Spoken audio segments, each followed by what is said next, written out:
Нью-Джерси. 24 июня отец одного из трех мальчиков, исчезнувших с улиц Кэмдена, нашел в пятницу вечером 3 детских тела, когда поднял багажник автомобиля, припаркованного всего в нескольких футах от того места, где в последний раз видели мальчиков, и обнаружил своего сына и 2 его друзей мертвыми. Было неясно, то ли мальчики, пропавшие без вести со среды, забрались в багажник и оказались там случайно запертыми, то ли их туда кто-то положил. Мы не определили, положили их туда намеренно или это был просто трагический несчастный случай, заявил прокурор округа пресс-конференции в пятницу вечером. Было также непонятно, почему 150 полицейских, которые обыскивали реки, водосточные трубы и кишащие клещами леса, в течение 2 последних дней не обыскали багажник автомобиля, припаркованного во дворе дома, где исчезли мальчики. «Мы все еще этим занимаемся», — сказал начальник полиции Кэмдена Эдвин Фигуэра. Сотрудники полиции также не смогли объяснить, почему ни одна из собак, использованных при обыске, не учуяла запах детей возле машины. Полиция сообщила, что мальчиков, 11-летнего Эннибала Круза, 6-летнего Дэниела Агоста и 5-летнего Джестина Пегана последний раз видели в среду вечером, когда они играли под деревом во дворе дома.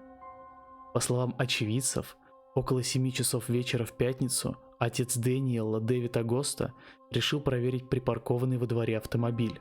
Он открыл багажник, а затем начал кричать, увидев 3 мальчиков, свернувшихся калачиком внутри.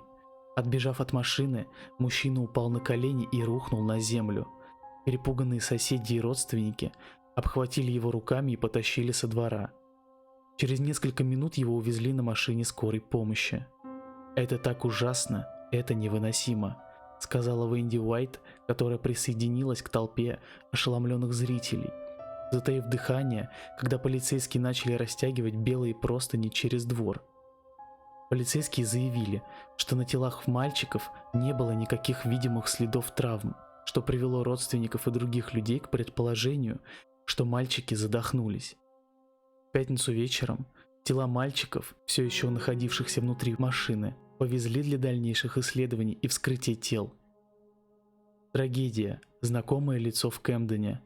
Одно из самых бедных, жестоких городов Америки.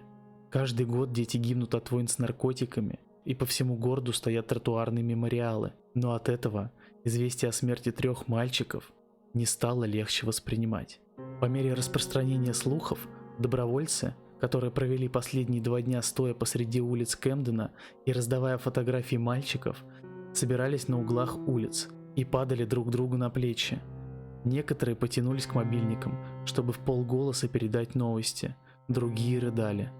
Ранее, в тот же день, лейтенант Майк Линч из полицейского управления Кэмдена сказал, что офицеры провели исчерпывающий обыск в этом районе, обыскав каждый уголок и щель, где мог бы спрятаться один из этих детей.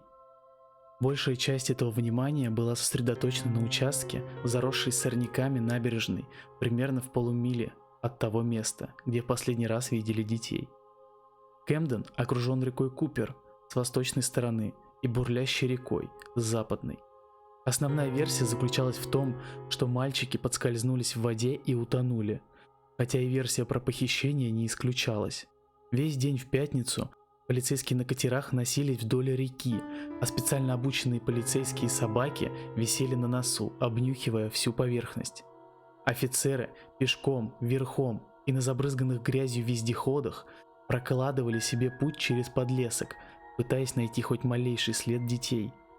К вечеру пятницы сотрудники полиции Кэмдена отчаянно искали ключ к разгадке.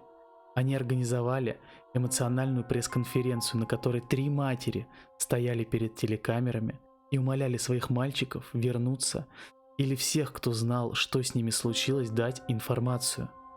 «Если вы знаете, где мой сын, пожалуйста, верните его, мне нужен мой сын», сказала Нелли Круз и заплакала. Джессика Пеган едва могла говорить, так сильно она рыдала. «Мы просто хотим, чтобы ты вернулся.